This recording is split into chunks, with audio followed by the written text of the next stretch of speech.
এবার সংসার একটু মন দাও, বাচ্চা কাচ্চা আসুক, দেখবে সব ভুলে যাবে।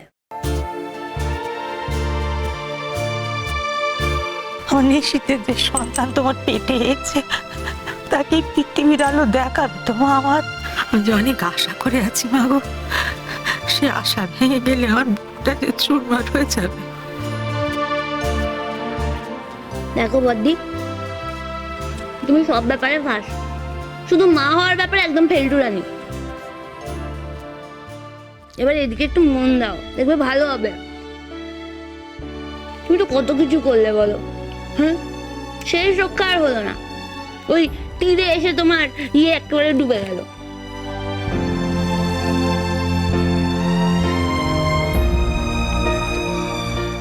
দেখো বদ্দি, তুমি ভেবো না তোমার জন্য আমার কষ্ট হচ্ছে না, হেব্বি কষ্ট হচ্ছে, কিন্তু কি করবে বলো?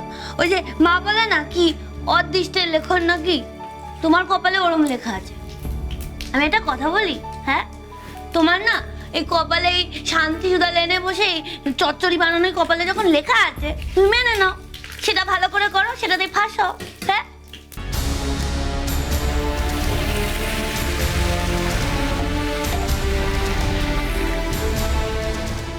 আমি আজ খুশি হয়েছি না দুঃখ পেয়েছি কিছুতেই বুঝতে পারছি না। বদ্দি, তুমি যদি 2 বছরের জন্য বাড়ি থেকে চলে যাও, তাহলে সংসার চাবি আমার কাছে আসবে, আমি হব এই বাড়ির হেড অফিস। আর তুমি যদি না যাও, তাহলে চাবিটা আমার কাছে আসবে না। আমি এটার জন্য দুঃখ পাবো, নাকি কেউ কোনোভাবে কোনোদিন তোমাকে হারাতে পারেনি কিন্তু আজ একেবারে গোহারান হেরে গেছো, সেটা ভেবে খুশি হব? নিজের কাছে সব যেন এলোমেলো লাগছে, কষ্ট হচ্ছে খুব, কিন্তু কষ্টটা কিসের? এই হার আমি মানবো না শশী, কিছুতেই না। তোমাকেও আমি হারতে দেব না। এই স্বপ্ন তো আমাদের দুজনের একসঙ্গে দেখা স্বপ্ন। তুমি দেখো, আমি বলছি ঠিক কোনো না কোনো আশার আলো জ্বলে উঠবে কোথা থেকে, আমি তোমায় কথা দিচ্ছি।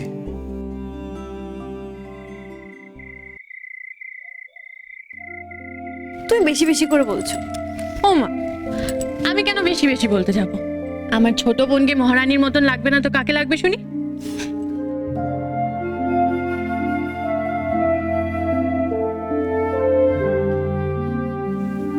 কি ভাবছো রায়না?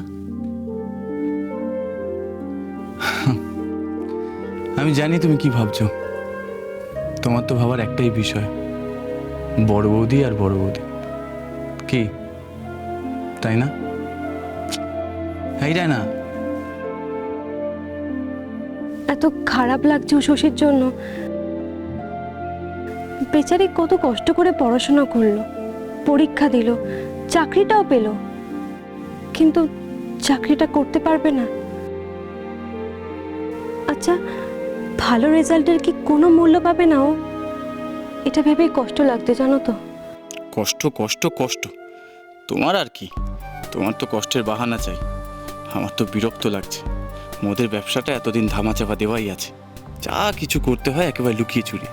ভেবেছিলাম বড় বৌদি গেলে ভালো করে একটু ব্যবসাটা ফাটবো, এখন সব শেষ। না, আমাকে আর বড় বৌদি মাথা তুলে দাঁড়াতে দেবে না। আচ্ছা, মার সাথে এই নিয়ে কথা বললে হয় না? মানে মাকে যদি ভালোভাবে বোঝানো যায়। মাকে তুমি বোঝাবে? কি বোঝাবে?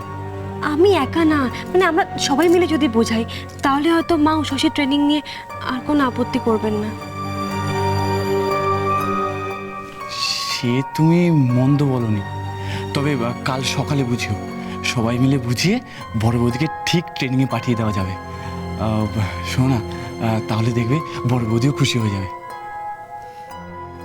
না, বদ্দি চলেই যাক, তাহলে আমারই ভালো। আমি তাহলে সংসারের চাবিটা পাবো।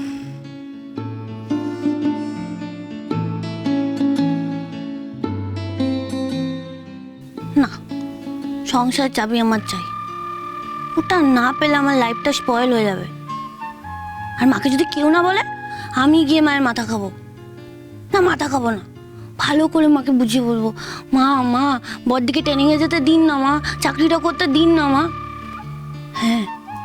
বদ্দি এ বাড়ি থেকে না গেলে আমি সংসার চাপে কিছুতেই হাতে পাবো না। এই প্ল্যানটা ভালো না সমু? হ্যাঁ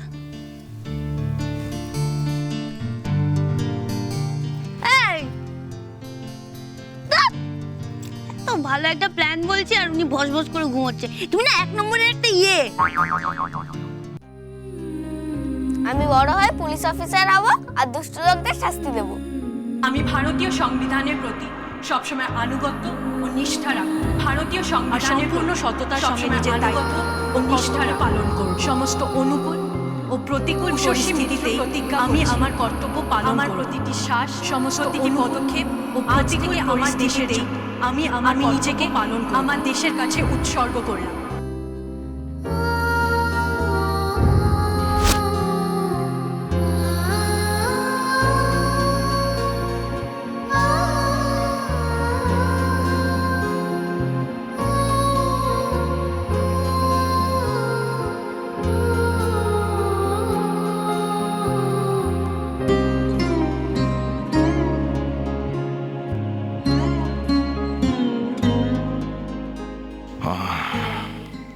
কতবার যাবে? তোমার জন্য কি 2 চোখের পাতা এক করতে পারবো না নাকি? খাওনি তো তেমন কিছু, সারা রাত এই চলবে। নিশ্চিতকে ডাকবো নাকি? কাউকে রাখতে হবে না। কি এমন হয়েছে বলো নি? পেটে তা তুমি ঘুমোচ্ছ না কেন? ঘুমোও না। এই কি কথা বলেছি রে গা? বুঝেছি, আমি বড় বৌমাকে চাকরি করতে দেবো না বলেছি, তাই রাত বেড়াতে আমার উপর রাগ দেখানো হচ্ছে। শোনো ঘোষ মশাই, কারো রাগে কোনো কিছুতে ভবানী তার সিদ্ধান্ত বদলায়নি আর বদলাবেও না। না তোমার আর কি, তুমি তো তোমার সিদ্ধান্ত একেবারে অটল। বড় বৌমার মুখের দিকে একবার তুই চেয়ে দেখেছো? ইস, বোবার মতো হয়ে গেছে। সারা দিনে একটাও কথা বলছে না, সংসারের সব কাজ যন্ত্রের মতো করে যাচ্ছে। তুমি তো সেটাই চাও, ভালো, যেটা ভালো বোঝো সেটাই করো। তোমার কোনো সিদ্ধান্তে তো কোনোদিন বাধা দিইনি, আজও দেব না। যেটা ভালো বোঝো সেটাই করো। আর মুশকিল কি?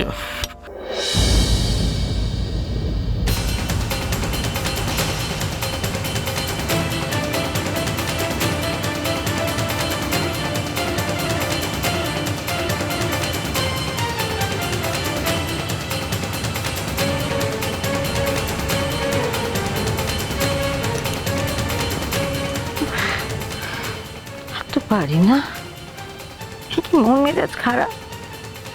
তার মধ্যে ঘোষ মশাইয়ের মাথা আবার রাগে গনগন করছে আর শরীরটাও খারাপ হয়েছে।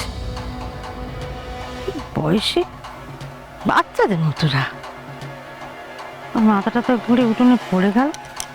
দেখি কে চাই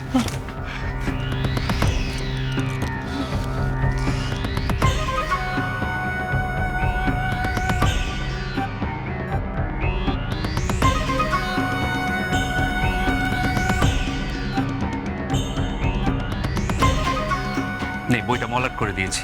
থ্যাংক ইউ বাবা। আচ্ছা বাবা, এই বইগুলো রেখে কি লাভ বলো তো? এগুলো বিক্রি করে দাও না।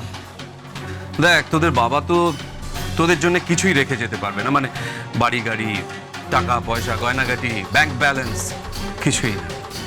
কিন্তু যেটা রেখে যেতে পারবো সেটা হচ্ছে এই রকম বইগুলোর মধ্যে রাখা অমূল্য জ্ঞানের ভান্ডার।